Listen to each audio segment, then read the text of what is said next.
What's up YouTube? I'm Haterade Cowboy, and in today's video I'm going to show you how I built my DIY home theater riser. So I wanted to make this video because maybe someone's out there watching and they're getting started in their home theater journey and they want to build a riser but they don't really know where to start. And that's kind of where I was. I ended up watching a lot of videos on YouTube and that really helped me out. Now my father is a carpenter. He's been making things out of wood since before I was born, so maybe that background helped me out a little bit, but building a riser is really not that hard. It's basically just building a box with some support beams and some few extra steps, and you just have to get your measurements right for your space. So hopefully this video gives you some inspiration and some tips so that you can build your own. All right, let's get into it. All right. So this is my room, as you've seen before, and just to give you a little backstory, so originally my home theater room was just one room, and as you can see here, there was a wall here. So there was a wall here separating two rooms. This room over here is actually a spare bedroom, and you might be able to see it here, but there's a closet behind my screen.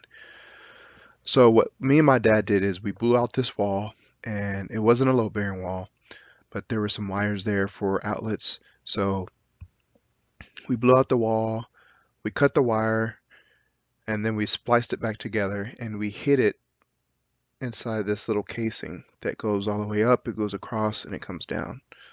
So that was my dad's idea. And so that's why there's this gap here in the carpet.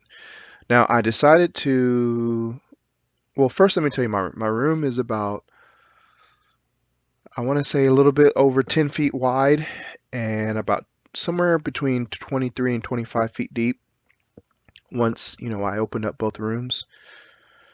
And my riser is, I want to say it's like 9 feet 8 inches wide this way.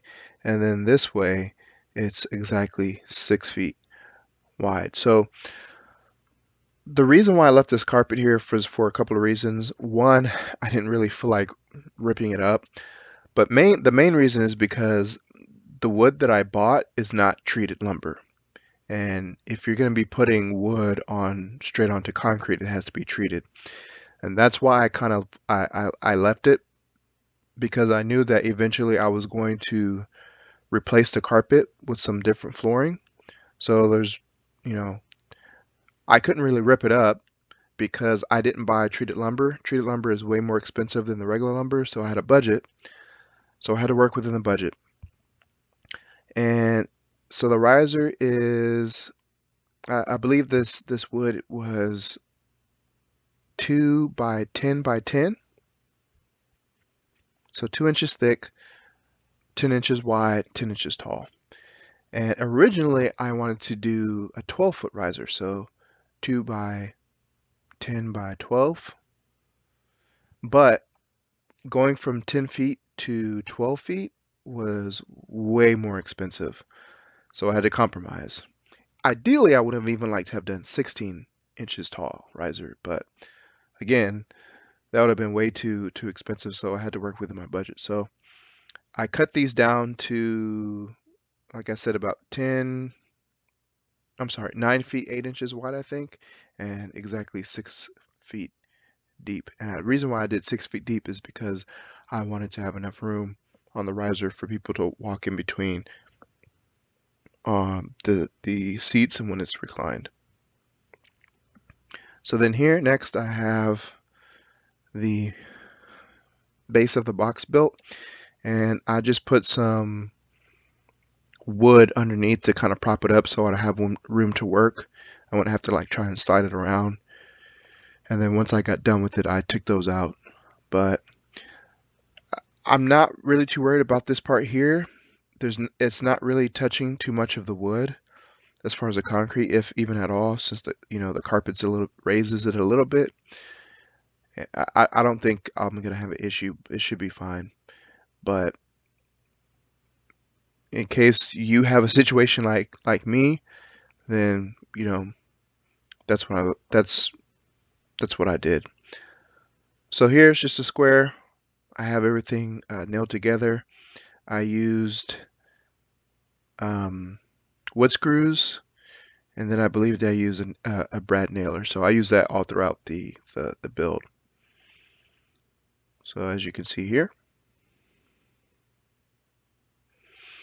and then here I built a step, and as you'll see, I've messed up because my plan is to have 3 seats. I do have 3 seats now, but only 2 of them are from Valencia.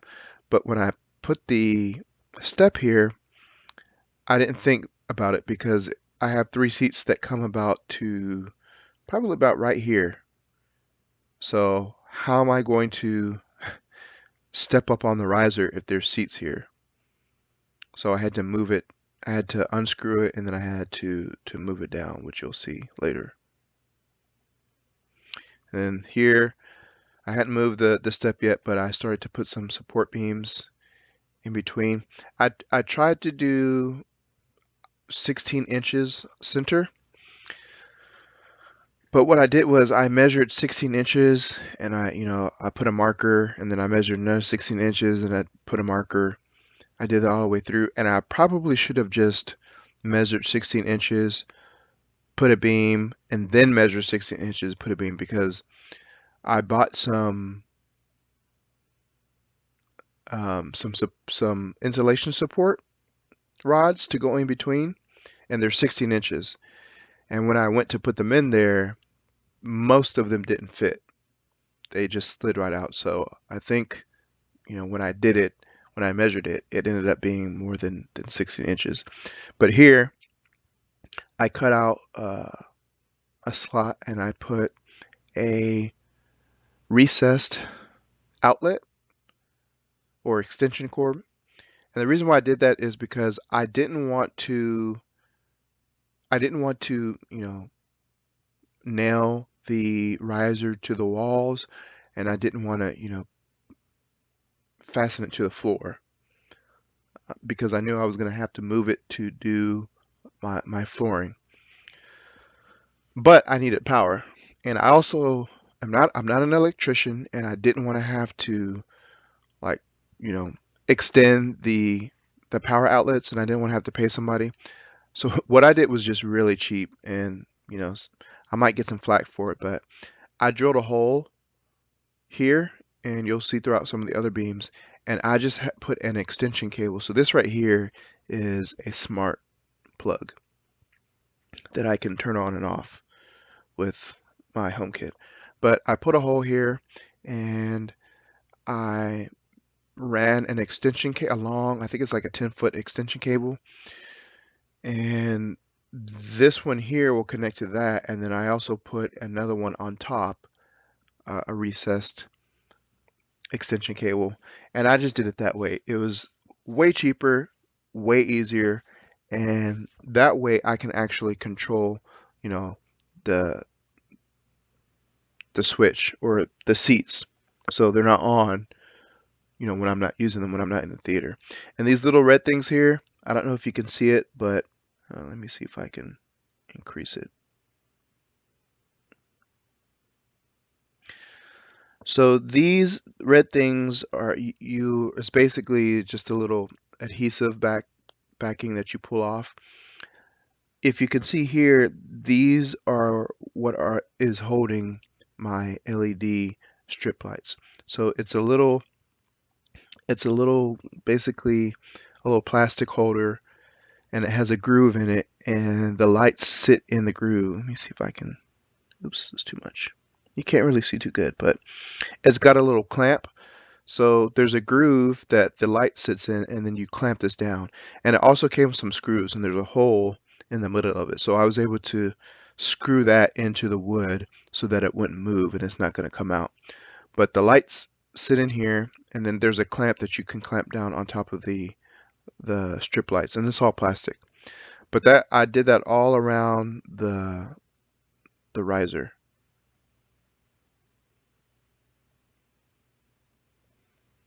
And sorry, this picture is a little blurry. I don't know why it came out like that, but here I have some more support beams. So this is actually the front of my riser.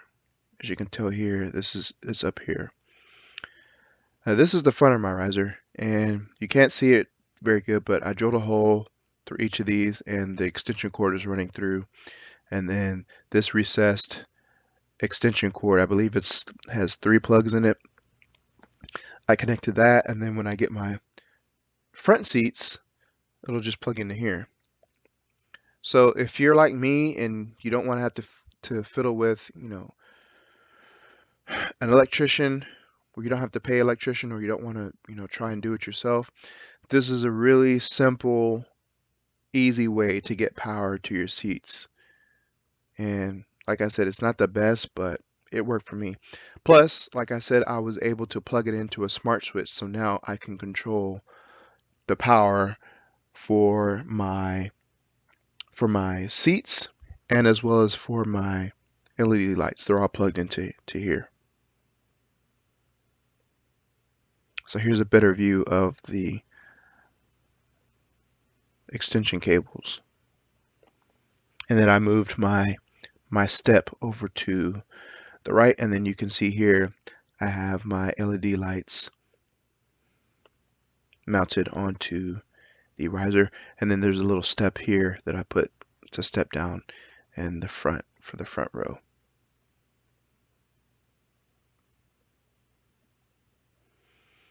And then I was testing the lights, and then I started putting on the OSB. Here I did 2 layers of OSB on top of the riser as well as the steps. And then I started putting the insulation here. So originally, and I know this isn't what you're supposed to do, but originally I was like, you know what, forget it.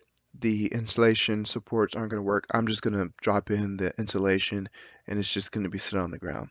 And then afterwards I was like, no, I really don't want to do that, because if I raise it, then the insulation is just going to be sitting on the ground. So you can't see it, but I try to go back and put I cut some pieces of wood and I tried to put it flush on the bottom and nail it, but it was really hard to nail it because it's hard for me to get in between here and nail it from both sides. So I basically just had to cut it a little bit longer than the width and try to make it fit in there with the rubber mallet. It didn't work out. Oh, it worked out okay, but it is what it is. So then here all the insulation is in the riser, and the lights are on. Looks good. I like the way the lights came out. So then here I'm starting to put the OSB on here, and then I put 2 vents, one on the back and one on the front, for air ventilation and to basically make it like a big, huge bass trap. And the insulation, you don't want your bass frequencies hitting this and then causing like this huge, boom from your riser. So you want to put insulation in there, so not only that when you walk on it, it doesn't sound, hollow or boomy, but also, with low frequencies, because now there's just basically a big empty box in the center of your room. That's not going to be very good for acoustics, so you want to insulate it. So with the OSB, I wanted to hide the wires, and I didn't really have much room on the sides over here. I think I had maybe like 1.5 inches on each side. So what I did was I just went 1/2 inch overhang on the sides, and then from north and south I did 2 inches of overhang here, and I did 2 inches of overhang there. And that was so that I could hide the wires so that you couldn't see them, and then also so I could have a lip for my carpet to attach to underneath.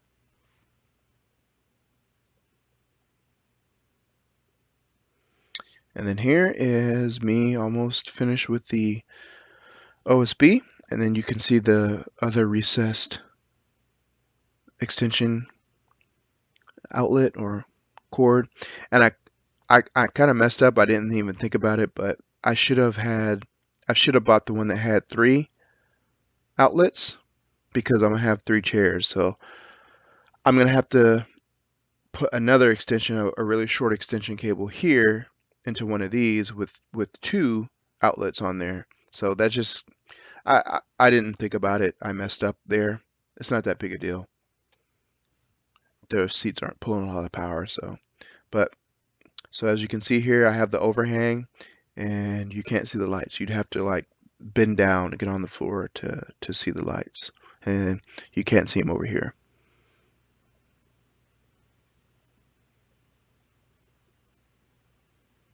And this is just another picture with the lights off and with the riser lights on. And then here it is complete. So it's like I said, it's not very hard.